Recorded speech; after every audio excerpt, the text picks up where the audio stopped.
what we did is something that is some, I think that if anyone's starting a company or any sort of organization, you can do something similar. But at the beginning, we just thought, we want to build something for students. And so we wanted to make sure to go meet students where they are. And for us, that meant on social media and, just students Google things. And so we wanted to make sure to be there when they were Googling different content. So that was what kicked off our SEO strategy. And so those were some of the like high level like strategies we used to like gain an audience. But I think the other key was just that we had a story to tell and we were authentic to that story and centered the mission of what we wanted to do. For us, it's really about empowering students and kind of walking through walls towards that. And so I think when you can put your story out there, and Tom can even speak on this a little bit, because part of the reason why we met in the first place was because of that, because I had just sort of mapped out like, this is who I am, this is what I care about, this is what I want to build.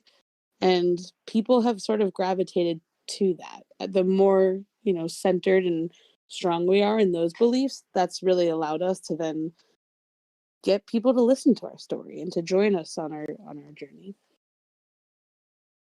Yeah.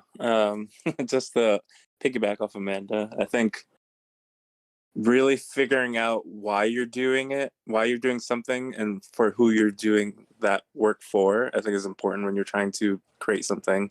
That could be literally anything in the world, right? That you can go as micro as possible, finding those specific niches that you'd like to work in, or even a larger, more macro niche, something like education, for example.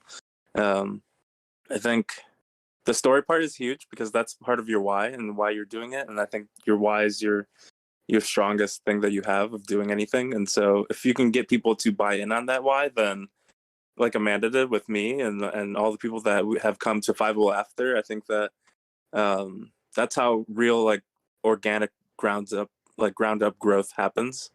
When that happens, organically, that's when you're onto something. So I don't know if Calyx has anything to add there, but I think we saw something happening there as well. So Calyx, I'd love for you to dive in.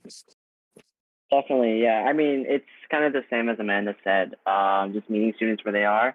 For ours specifically, it was like a specific kind of students who wanted to study together. And I guess that's a lot of students, but just students who are already trying to do that online before ours existed. So, I mean, for us, it was just a lot of these kinds of servers, like study Discord servers, and just people and students trying to find ways online to study